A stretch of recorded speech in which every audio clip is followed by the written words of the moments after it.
여러분, 오늘은 성묘에 대해 제대로 한번 이야기해 보려고 합니다. 성묘라는 게 말이죠. 누구에게나 특별한 시간입니다. 그런데 요즘 젊은 세대는 이런 전통적인 예절을 접할 기회가 거의 없어서 도대체 어떻게 하는 게 맞는 건지 괜히 실수하면 어쩌나 걱정하는 분들이 참 많아요. 부모님 따라 잔서에 갔다가 그냥 하는 것처럼 따라만 해본 기억은 있겠죠. 하지만 왜 그렇게 하는지, 무엇이 맞고 무엇은 하면 안 되는지 정확히 알고 있는 사람은 거의 없습니다. 그러다 보니 마음 한 구석에서는 혹시 나도 모르게 저상님께 무례를 저지르고 있는 건 아닐까? 어디선가 들은 금기들을 어지고 있는 건 아닐까? 이런 불안감이 슬그머니 올라오고 온하죠. 저 정주형도 어린 시절 아무것도 몰랐어. 그저 아버지 뒤만 쫓아 산을 오르며 성묘를 배웠습니다. 가난했고 신발 밑창은 해지고 나무비는 손에 들고 한겨울 칼바람 속에서도 저상님 산소에 갔습니다. 그 길이 거대였지만 그때 배운 예절 하나, 마음가짐 하나가 훗날 제 인생의 뿌리가 되었죠. 그래서 오늘은 말입니다. 여러분의 저상님이 정말 기뻐하실 수 있는 성묘 방법, 그리고 절대 하면 안 되는 행동들을 제가 하는 한 가장 쉽게, 가장 정확하게, 그리고 무엇보다 한국인의 삶에 맞게 알려드리려고 합니다. 특히 오늘 말씀드린 내용은 그저 형식적인 예절이 아닙니다. 지금 시대에 맞게 정리한 왜 그런가가 분명한 성묘의 본질적인 의미와 금기들입니다. 그리고 이건 영상 중반에 가서도 말씀드리겠지만 여러분이 평생 단 한 번의 전이라도 성묘를 간 적이 있다면 오늘 내용은 반드시 알아야 합니다. 왜냐하면 지금 이 말 절대 잊지 마세요. 성묘에서의 작은 실수 하나가 집안의 운을 바꾸기도 한다. 이건 미신이 아니라 수십 년 현장에서 수많은 사람을 보며 제가 직접 깨달은 사실입니다. 앞으로 말씀드릴 이야기들을 듣다 보면 여러분은 아마 이렇게 생각하실 겁니다. 이건 지금까지 아무도 제대로 알려주지 않았던 이야기인데 바로 그겁니다. 이 영상은 분명 여러분이 놓치고 살았던 중요한 삶의 지혜가 될 겁니다.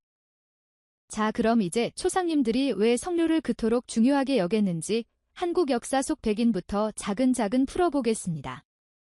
절대 어렵지 않게 아주 쉽게 말씀을 드릴 테니 끝까지 함께 해주세요. 그리고 시작하기 전에 혹시 인생의 뿌리, 가족, 전통, 마음가짐 같은 이야기를 좋아하신다면 지금 구독 버튼 하나 눌러놓으십시오. 여러분의 시간을 절대 후회하게 만들지 않겠습니다. 자, 이제 첫 번째 이야기로 들어가 보겠습니다. 바로 왜 한국 사람들은 이렇게까지 가문의 산소를 지켜라라고 하는가, 이 말의 뿌리를 하나씩 끄집어내보지요. 제가 어린 시절 바다도 산도 가까운 작은 시골 마을에서 살 때였습니다. 아버지는 산소에 갈 때마다 늘 같은 말을 하셨습니다. 조상을 지킨다는 건 살아있는 우리를 지키는 거다. 그 말을 그때는 잘 몰랐습니다. 거대는 일손을 마치고 또 산길을 노르는 게 귀찮지만 했죠. 하지만 세월이 지나고 보니 아버지 말은 조선시대부터 이어져 내려온 유교적 가문 문화의 핵심을 정확히 짚은 말이었습니다. 조선시대는 한 집안의 운명이 조상이 어떤 공을 세웠느냐에 따라 정해졌습니다.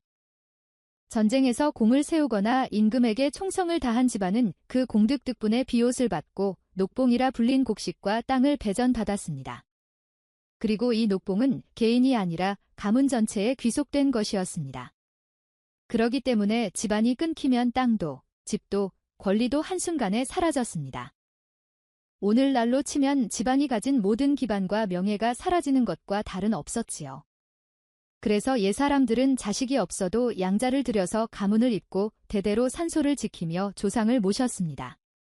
그것이 단순한 예절을 넘어서 집안의 생존과 직결된 문제였기 때문입니다. 제가 현대기업을 일구던 시제도 비슷한 모습을 본 적이 있습니다. 사람들이 회사의 간판을 지키기 위해 혼신을 다하듯 조선시대의 사람들에게 산소와 조상은 바로 그 가문의 기둥이었습니다. 그래서 지금도 많은 어르신들이 산소는 절대 없으면 안 된다. 조상의 턱을 잊으면 집안이 흔들린다. 라고 말씀하시는 것입니다. 하지만 한 가지 기억해야 할 점이 있습니다. 지금 우리가 한국 고유의 오래된 전통이라고 생각하는 많은 제대 방식과 성묘 문화는 사실 조선 후기에 형성된 것이고 지금 형태 그대로 이어진 역사는 그리 길지 않습니다. 그러니 너무 부담을 느끼거나 예방식을 하나도 오기면 큰일 나는 것처럼 스스로를 몰아붙일 필요는 없습니다. 중요한 건 형식이 아니라 조상님을 기억하는 마음 그리고 그 마음을 어떻게 표현하느냐 하는 것입니다. 이제 가문의 산소가 왜 그렇게 종류해졌는지 알았으니 다음으로는 우리가 장례식이나 추모를 생각하면 왜 자연스럽게 절과 스님을 또 올리게 되었는지 한국 불교와 장례 문화의 연결고리를 알아보겠습니다. 이제 두 번째 이야기로 넘어가 보겠습니다. 바로 왜 한국에서는 장례식과 절 스님이 자연스럽게 연결되었는가 이 질문의 뿌리를 집어보는 시간입니다. 사람들이 흔히 이렇게 묻습니다. 왜 돌아가신 분을 모실 때는 꼭 절에 가고 스님을 모셔야 하는 겁니까? 조상님이 불교 신자였는지 아닌지도 모르는데 말이죠. 그런데 이 현상은 오래전부터 이어진 것 같지만 사실 그 배경은 생각보다 간단합니다. 불교가 한반도에 들어온 것은 삼국시대였습니다. 그때부터 왕과 귀족들은 불교를 적극적으로 받아들였습니다.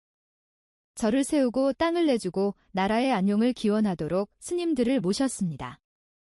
즉 초기 한국 불교는 백선 개개인의 산보다는 나라 전체의 평화를 빌려주는 종교였습니다. 저도 젊은 시절 나라가 흔들리면 백성이 다 같이 흔들리는 모습을 많이 보았습니다. 그래서 당시 사람들이 왜 국가를 위한 기도를 그토록 중요하게 여겼는지 그 마음이 이해가 됩니다. 그러나 시대가 흐르면서 왕실과 귀족의 후원이 약해지자 절들도 돈은 옛날처럼 나라만을 위해 기도하며 살 수 없었습니다. 그래서 스님들은 일반 백성에게 눈을 돌려 삶과 죽음, 고통과 위로 등나고 항생 같은 주제를 중심으로 불교를 다시 설명하기 시작했습니다. 바로 그때부터 사람들이 떠올리는 한국식 불교, 즉 장례와 제사에 밀접하게 연결된 불교 문화가 만들어졌습니다. 한 집안에서 누군가가 돌아가시면 스님이 오셔서 영부를 해주고 서로 모르는 집안이라도 절에 가면 극락가시라는 말이 자연스럽게 들렸죠. 이런 문화가 오래 반복되다 보니 한국 사람들에게는 장례질 스님 극락왕생이라는 공식이 자연스럽게 자리 잡았습니다. 동시에 사람이 떠난 뒤 제대로 챙기지 않으면 좋지 않은 일이 생긴다는 옛사람들의 믿음도 결합되면서 지금의 장례와 불교 문화가 더욱 확고해진 것입니다. 하지만 여기서 중요한 점이 있습니다. 절에서 하는 의식이 화려하고 복잡해 보일 뿐이지 사실 장례와 본질은 어디까지나 남은 사람들이 고인을 기억하고 감사하는 마음입니다. 이건 당시 스님들도 강조하던 부분이죠. 저는 오래전부터 이런 생각을 했습니다. 사람이 살아있을 때나 떠난 뒤이나 결국 지켜야 할 건 형식이 아니라 마음이라는 걸, 그리고 한국 불교 장례 문화는 그 마음을 표현하는 한 방식일 뿐이라는 것입니다. 자, 이제 장례와 불교의 연결까지 이해하셨으니 이제 다음으로 넘어가 보겠습니다. 많은 사람들이 가장 궁금해하는 부분이죠. 바로 성묘의 본질 즉 격식보다 중요한 것이 무엇인지 알아보겠습니다. 자, 이제 세 번째 이야기로 들어가 보겠습니다. 바로 성묘의 본질 즉 격식보다 더 중요한 것은 무엇인가 하는 문제입니다. 결혼식이나 장례대처럼 성묘를 앞두고도 많은 분들이 가장 문제에 걱정하는 것이 있습니다. 혹시 내가 예절을 어기면 어떡하지? 저가나 시대의 어른들 앞에서 실수하면 안 되는데 이런 불안한 말입니다. 사실 저는 젊었을 때 처음으로 아내 집안 산소에 따라갔을 때를 잊지 못합니다. 그때는 기업을 세우기 전이었고 매일 일터에서 몸으로 부딪히며 살아가던 시절이라 성묘 예절에 대해 제대로 배워본 적이 없었습니다. 상기를 따라 올라가면서 괜히 나 때문에 집안 어른들께 폐를 끼치면 어떡하나 하는 마음이 계속 들더군요. 그런데 막상 어른들이 하시는 걸 곁에서 보고 나니 생각보다 훨씬 단순했습니다. 벙분을 정리하고 묵묵히 물 한 그릇 돌리고 두 손 모아 감사 인사를 드리는 것 딱 그 분이었습니다. 저는 그 순간 아주 중요한 걸 깨달았습니다. 성묘의 본질은 조상을 떠올리고 그분이 주신 삶의 흐름을 마음속으로 감사하는 데 있고 화려한 형식이나 절차는 그 마음을 표현하는 작은 도구일 뿐이라는 사실입니다. 원래 춤을 하는 것은 손님 여러분이 와서 긴 의식을 치르는 것보다 남은 가족이 고인을 생각하고 고생도 많았고 고마웠다고 진심으로 한 번만 말하는 것이 훨씬 더 깊은 의미를 지닙니다. 그래서 저는 늘 이렇게 말합니다. 형식에 얽매여서 혹시 잘못하면 어쩌지라고 고민하느라 성묘를 미루거나 피하는 것보다 조상님을 뵈고 감사로 간다는 마음이면 충분하다고요. 정면은 형식보다 마음이 먼저입니다. 그리고 그 마음은 누구든지 어떤 상황에서도 가질 수 있는 것입니다. 이제 성묘의 본질을 이해하셨으니 다음은 사람들이 가장 자주 묻는 질문으로 넘어가겠습니다. 바로 성묘 때에 어떤 옷차림이 맞는가, 이 부분을 자세히 풀어보겠습니다. 자, 이제 네 번째 이야기로 넘어가 보겠습니다. 바로 성묘에 갈 때 어떤 옷차림이 맞는가, 많은 분들이 은근히 어려워하는 부분입니다. 사람들은 결혼식이나 장례식처럼 성묘도 특별한 복장이 있을 것 같아. 혹시 내가 실수하면 어쩌나 하는 걱정을 참 많이 합니다. 특히 시댁이나 차가 어른들과 함께 가는 성묘라면 더 신경이 쓰이기 마련이죠. 하지만 결론부터 말씀드리면 성묘 복장은 그리 어렵지 않습니다. 제가 젊을 때 아버지를 따라 성묘를 다니며 들었던 말이 있습니다. 옷은 그치레가 아니라 마음을 가다듬는 도구다, 그 말 그대로입니다. 성묘 때의 복장은 화려함도 지나친 격식도 필요 없습니다. 다만 조상님께 예의를 가지고 함께 가는 사람들에게 민망하지 않을 정도의 단정하고 차분한 옷차림이면 충분합니다. 지나치게 눈에 띄는 색깔이나 무늬, 몸을 너무 튼을 내는 복장 혹은 지나치게 편한 일상복은 예부터 피하는 것이 좋다고 여겨져 왔습니다. 자칫 산소 앞에서 경솔한 인상을 줄 수 있기 때문이죠. 특히 우리나라의 묘역은 대부분 흔들기나 어르막 계단이 많은 곳에 자리하고 있습니다. 그래서 굽이 넓거나 불안정한 신발보다는 그 깊이 편하고 안정적인 신발이 훨씬 좋습니다. 여름철이라면 해를 피할 모자나 가벼운 그 뒷정도는 괜찮지만 향이 너무 강한 화장품이나 향수를 피하는 것은 뒤에 다시 말씀드린 다른 이유와도 연결됩니다. 성묘는 어디까지나 조상님을 뵙고 마음을 다스리는 시간입니다. 복장도 한 그 마음을 방해하지 않고 돋보이게 하는 정도면 이미 충분한 일을 갖춘 것입니다. 이제 옷차림을 정리했으니 다음으로 넘어가 보겠습니다. 성묘할 때 가장 기본이 되는 부분이면서 의외로 많은 분이 헷갈려하는 질문이죠. 바로 무엇을 준비해 가야 하는가, 재물 준비와 주의할 점을 자세히 알아보겠습니다. 자, 이제 다섯 번째 이야기로 넘어가 보겠습니다. 바로 성묘할 때 어떤 재물을 준비해야 하고 무엇을 주의해야 하는가, 많은 분들이 가장 헷갈려하는 부분입니다. 성묘를 가려면 면소를 정리할 도구뿐 아니라 조상님께 올릴 재물도 챙겨야 하죠. 전통적으로는 향, 꽃, 물, 술, 그리고 고인이 좋아하던 음식이나 과일 등을 준비합니다. 저도 젊었을 때 부모님을 따라 산소를 다니며 배웠던 것이 있습니다. 조상님께 드리려 음식은 정성껏 준비하되 책임도 함께 가져가라. 그 말의 의미를 나중에서 정확히 이해했습니다. 재물 중에서 가장 중요한 것은 올려놓은 음식은 반드시 다시 가져와야 한다는 점입니다. 이 부분은 지금도 많은 분들이 놓치고 계시죠. 음식이나 술, 과일 등을 산소에 그대로 두면 짐승이나 새가 아파해 쳐서 묘소가 의지를 빼지고 날씨가 더운 날이면 음식이 상해 악취가 나는 일이 생기곤 합니다. 그러니 재물을 올려두었다면 잠시 조상님께 마음을 전한 뒤 책임지고 모두 회수하는 것이 예의입니다. 특히 캔으로 된 음료나 술은 극복인 간편해 보이지만 캔 바닥이 습기나 흙에 닿으면 금방 녹이 슬어 비석에 음눅이 생기기도 합니다. 그래서 반드시 집으로 가지고 돌아와야 합니다. 역시 신중인 선택하는 것이 좋습니다. 가시가 너무 날카로운 꽃, 독성이 있는 꽃, 꽃가루가 지나치게 많이 떨어지는 꽃, 혹은 향이 지나치게 강한 꽃은 예에부터 성묘에 적합하지 않다고 여겨졌습니다.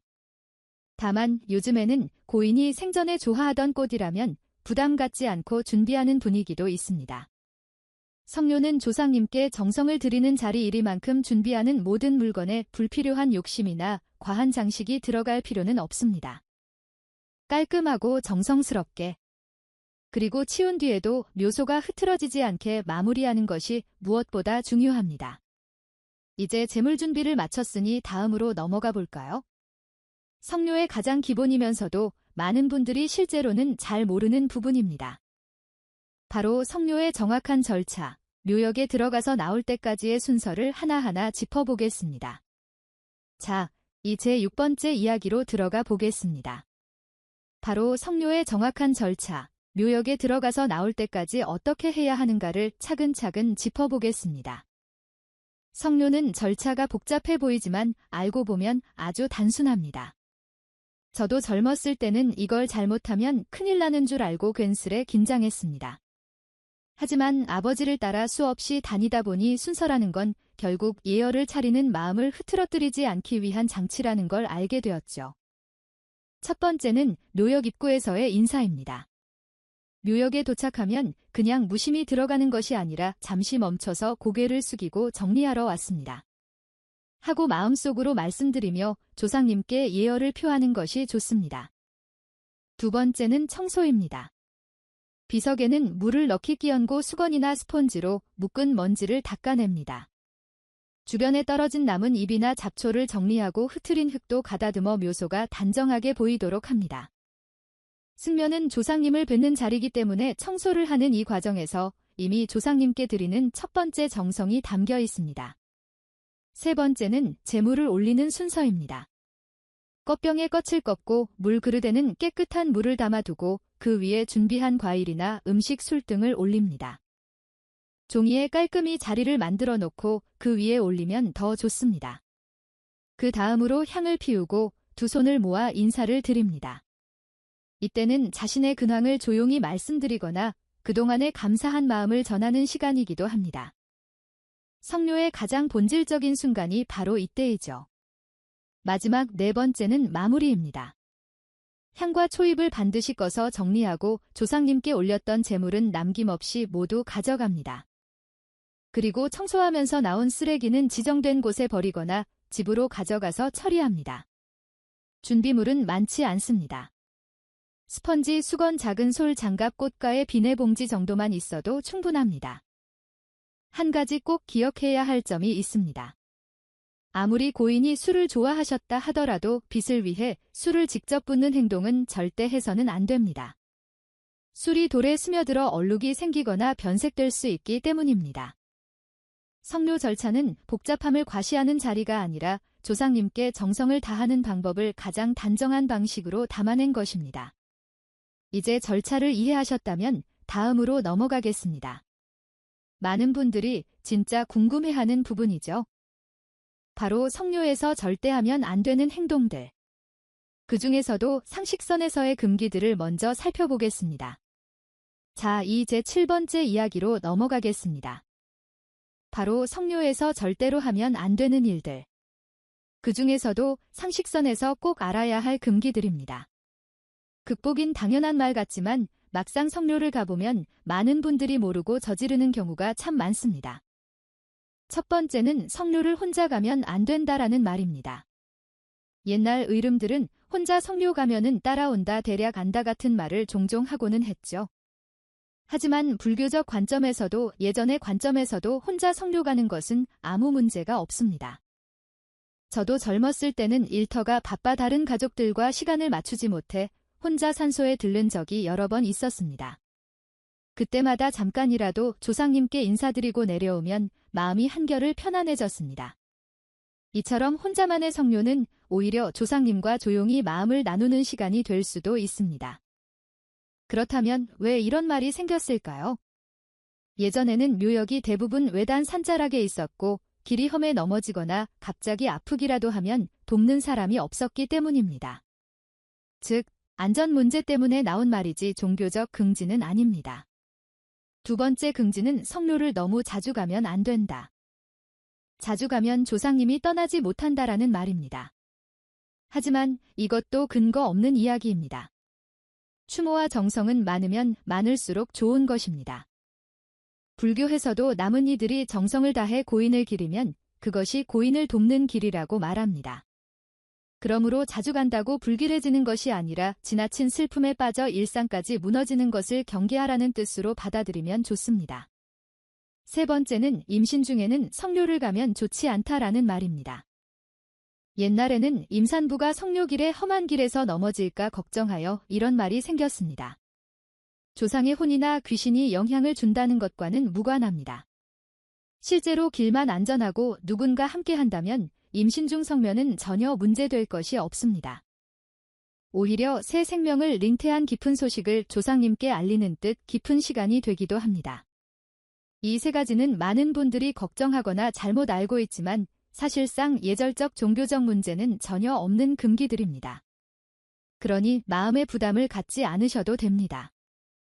이제 기본적인 금기들을 살펴봤으니 다음은 많은 사람들이 긴장하고 무서워하기도 하는 바로 성묘에서의 어컬트 금기 즉 절대로 하면 안 되는 행동들로 넘어가겠습니다. 여기에 미신처럼 보이는 이야기들도 있지만 옛사람들의 지혜와 경험이 녹아 있습니다. 자, 이제 8번째 이야기로 넘어가겠습니다.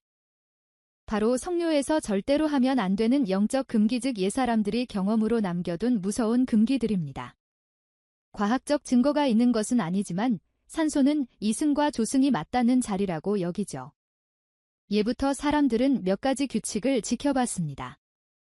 저 역시 평생 사업을 하며 사람들을 수없이 만나왔기에 이런 믿음들이 왜 생겼는지 충분히 이해가 됩니다. 첫 번째 금기는 남의 산소에 절하기나 손을 모으지 말라는 것입니다.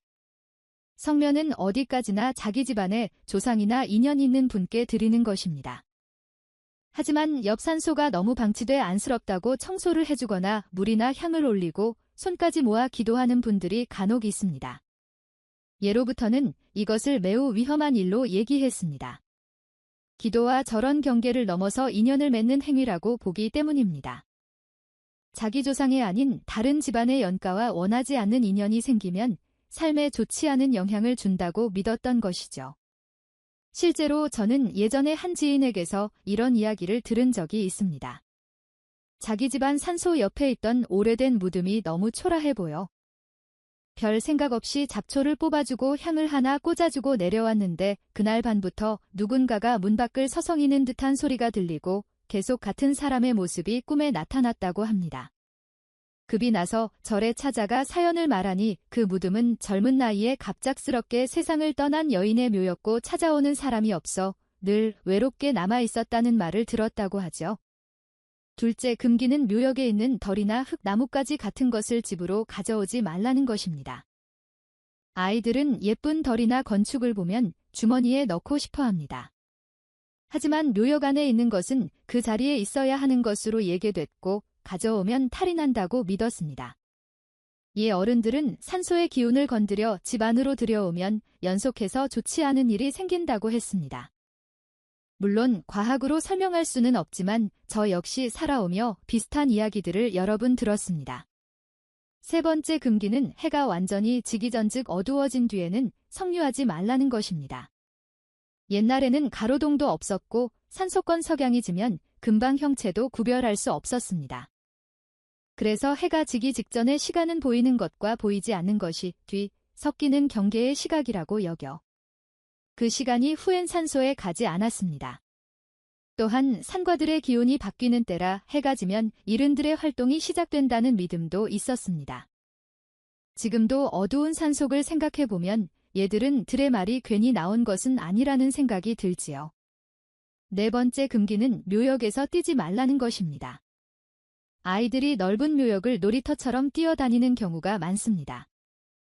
하지만 무덤은 돌과 비석이 많아 넘어지면 크게 다칠 위험이 있습니다. 그리고 예로부터는 묘역에서 넘어져 피를 흘리면 흉하다고 여겼으며 수명이 깎인다는 말을까지 있었습니다. 물론 이런 말은 실제 수명을 뜻한다기보다 그만큼 조심하라는 경고였을 것입니다. 다섯 번째 금기는 묘역을 나갈 때 누가 이름을 부르는 것 같기도 절대 돌아보지 말라는 것입니다.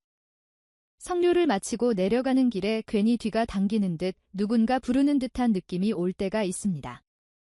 그럴 때 돌아보는 것은 자신이 의도치 않게 다른 용의 시선을 마주치거나 인연을 맺는 것으로 받아들였습니다. 우리 조상들은 이름은 혼과 직결된다고 여겼기 때문에 이름을 부르는 소리에 반응하면 영이 달라붙을 수 있다고 경고했습니다. 이 말은 현대인의 눈에는 미신처럼 보일 수 있지만 산소라는 공간이 가진 특성과 분위기를 생각하면 옛사람들이 왜 이런 말을 남겼는지 이해할 수 있습니다. 여섯 번째 금기는 묘역에서 거울을 꺼내지 말라는 것입니다. 성묘를 하다 보면 땀을 닦고 온 메모새를 고치고 싶은 마음이 들 때가 있습니다. 하지만 옛사람들은 거울은 나쁜 기운을 비추거나 평소 보지 않아도 될 끝까지 보여준다고 믿었습니다. 그래서 산소에서는 절대 끊이지 않는 것이 좋다 했죠. 마지막 7번째 금기는 강한 향기를 몸에 지니고 묘역에 가지 말라는 것입니다. 예로부터 향은 신이나 조상을 모으시는 통도로 예개졌습니다. 그래서 지나치게 강한 향은 원하지 않는 다른 영들까지 불로 모을 수 있다고 했습니다. 이것은 실제로 장례나 제례에서 향을 사용했던 이유와 도 관련이 있습니다. 이렇게 보면 이런 금기들은 단순히 사람을 격주기 위한 말이 아니라 산소라는 공간을 조심스럽게 대하라는 옛사람들의 지혜가 담긴 규칙이라는 것을 알 수 있습니다. 이제 성묘의 금지까지 모두 알아보았으니 다음은 성묘를 자주 가지 못하는 분들을 위한 방법을 간단히 정리해 드리겠습니다. 자, 이제 9번째 이야기로 들어가겠습니다. 바로 성묘를 자주 가지 못하는 분들을 위한 방법. 즉, 멀리 있어도 몸이 불편해도 조상님께 예를 다하는 마음을 어떻게 지킬 수 있는가 하는 부분입니다. 요즘에는 거의 한껏 떨어져 사는 분들이 많습니다. 산소가 멀리 있어 쉽게 가지 못하거나 몸이 편치 않아 산길을 오르내리기 어려운 경우도 있죠.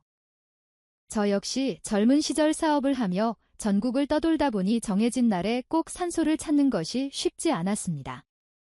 그때마다 아버지가 해주신 말씀이 있습니다. 멀리 있어도 마음은 닿는다. 성묘는 반드시 산소에 직접 가야만 성립되는 것이 아닙니다. 그 자리에 서서 두 손 모으면 물론 좋겠지만 여건이 안 될 때는 집에서라도 조용히 조상을 떠올리고 사진이나 육품 앞에서 마음을 전하면 그것도 한 충분한 예가 됩니다. 조상님께 드리는 예는 형태가 아니라 진심이기 때문입니다. 산소가 있는 방향을 향해 잠시 고개를 숙여 인사를 드리는 것도 좋습니다. 이것은 옛사람들이 자주 하던 방식이었고 멀리 떠난 자식이 고향을 그리워하며 조상을 생각하는 마음을 가장 담백하게 표현하는 방법이기도 합니다. 또한 요즘에는 가족들이 시간이 맞지 않아 함께 성묘하지 못하거나 묘역이 너무 외진 곳에 있어 자주 손볼 수 없을 때 대신 묘를 정리해주는 사람에게 부탁하는 경우도 있습니다.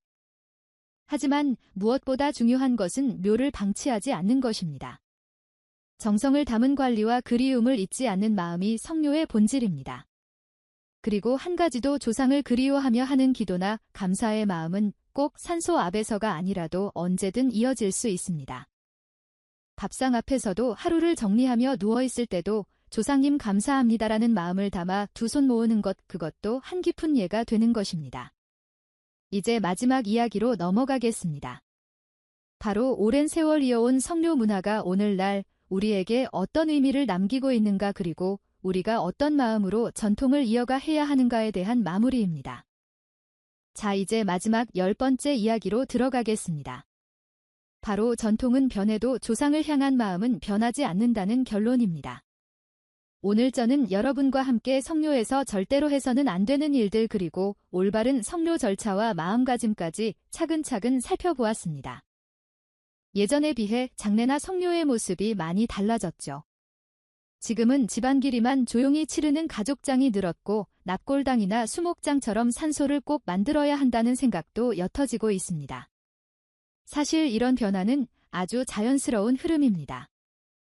우리 조상들도 시대에 따라 장례 방식과 묘의 형태를 계속 바꿔 왔습니다. 지금 우리가 오래된 전통이라고 생각하는 것들도 대부분 조선 후기 이후에 정작된 것들입니다. 그러니 세상이 변해가는 오늘날 누군가는 전통을 그대로 지키고 누군가는 자신에게 맞게 새로운 방식을 선택하는 것, 이 모두는 잘못된 것이 아닙니다. 제가 평생 일하면 느낀 것이 있습니다. 형태는 달라지더라도 사람의 마음만은 변하지 않는다는 것입니다. 조상님을 향한 감사, 우리 집안을 있게 해준 분들을 향한 존경, 그만만 있지 않는다면 그 어떤 방식으로든 우리는 충분히 예를 다하고 있는 것입니다. 예전 제가 힘든 시기를 지나던 때 아버지는 늘 이렇게 말씀하셨습니다. 사람은 뿌리를 잊으면 흔들린다. 지금도 그 말이 제 가슴 깊은 곳에 남아 있습니다. 성묘는 그 뿌리를 확인하는 시간이죠. 이제 마무리해야 할 시간인 것 같습니다. 여기까지 함께 해주신 여러분 참 고맙습니다. 혹시 이 영상이 마음에 조금이라도 남았다면 댓글에 한 줄 적어주십시오. 감사합니다. 이 말은 저에게 하는 것도 여러분에게 하는 것도 아닙니다. 여러분의 삶을 지켜준 모든 분들, 지금 이 순간 여러분을 송식해준 존재에게 드리는 인사입니다. 그리고 이 이야기가 여러분의 마음에 닿았다면 다음 이야기를 놓치지 않도록 구독과 좋아요도 부탁드립니다. 언제라도 다시 찾아뵙겠습니다. 오늘 함께 해주셔서 진심으로 고맙습니다.